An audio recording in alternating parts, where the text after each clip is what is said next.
Hello बच्चों, let's see the question. The question is read the following statements and select the correct statement. तो हमें यहाँ पे 1 2 3 4 statements दे रखा है और इनको रीड करके जो करेक्ट स्टेटमेंट है वो हमें यहाँ पे बताना है। तो सबसे पहले देखेंगे इस क्वेश्चन का की कंसेप्ट। तो यहाँ पे हम लोग की कंसेप्ट में बात करेंगे अबाउट फंजाई। तो यहाँ पे अगर हम लोग फंजाई की बात करें तो फंजाई जो है it is a unique kingdom. तो यहाँ पे it is a unique kingdom and it is one of the kingdom given in the classification of 5 kingdom classification which was given by Whitaker। तो यहाँ पे हम लोग बोल सकते हैं that fungi is a unique kingdom and it including heterotrophic organisms। यहाँ पे जो organisms होते हैं they are heterotrophic। तो यहाँ पे this kingdom includes the heterotrophic organisms. अगर हम लोग यहाँ पे फंजाई के कैरेक्टर्स की बात करें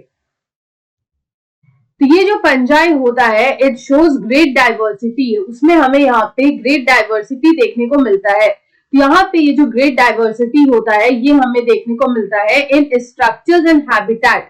तो स्ट्रक्चर और हैबिटेट में ये ग्रेट डाइवर्सिटी जो है वो यहाँ पे शो करते हैं। तो यहाँ पे ये हम फंजाई के बारे में बोल सकते हैं कि यहाँ पे इनका जो डाइवर्सिटी होता है वो काफी ज्यादा हाई होता है। ये काफी ज्यादा डाइवर्सिटी जो है वो शो करते हैं।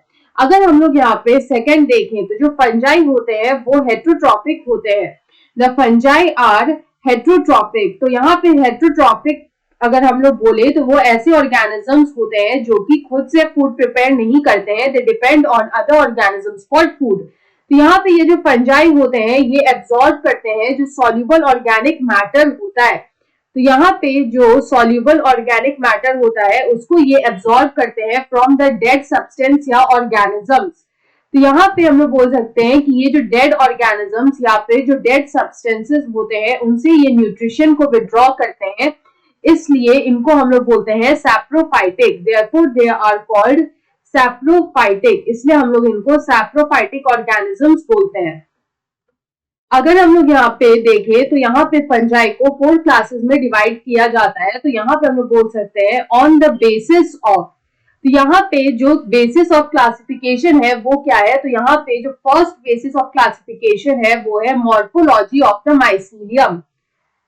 तो यहाँ पे जो माइसीलियम होता है उसकी जो मॉर्फोलॉजी होती है उसके बेसिस पे यहाँ पे इनको 4 क्लासेस में क्लासिफाई किया जाता है along with the morphology of mycelium. तो यहाँ पे जो मोड ऑफ स्पोर फॉर्मेशन होगा, इनमें जो स्पोर फॉर्मेशन का जो मोड होता है उसके बेसिस पे भी यहाँ पे उसको भी बेसिस लिया जाता है for the classification. And the third is fruiting bodies.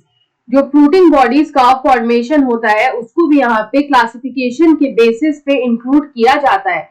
तो यहाँ पे on the basis of morphology mycelium and mode of spore formation यहाँ पे 4 क्लासेस में इनको जो है 4 क्लासेस में फंजाई को डिवाइड किया जाता है। First is the phycomycetes.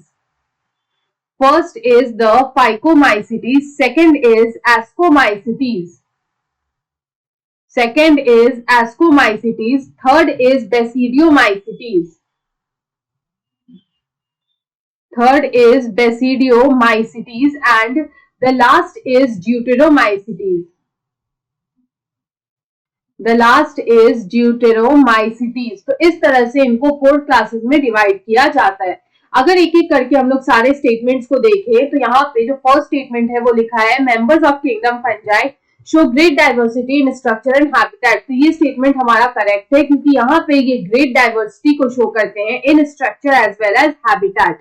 उसके बाद सेकंड लिखा है most fungi are saprotrophic in their mode of nutrition which is also correct. यहाँ पे ये डेड ऑर्गेनिक मैटर को एब्जॉर्ब करते हैं डेड सब्सटेंसेस से, इसलिए इनको हम लोग बोलते हैं सैप्रोफाइटिक। थर्ड है there are 4 classes under kingdom fungi. तो यहाँ पे ये भी करेक्ट है on the basis of morphology of mycelium, mode of spore formation and fruiting bodies. इनको हम लोग यहाँ पे 4 क्लासेस में जो है डिवाइड करते हैं। और यहाँ पे जो 4 क्लासेस है they are phycomycetes, ascomycetes, basidiomycetes and deuteromycetes. तो यहाँ पे जितने स्टेटमेंट्स दे रखे हैं वो करेक्ट है। तो ऑप्शन 4 में दे रखा है all of the above, so option 4 is the right answer. I hope you understood it well. Best of luck.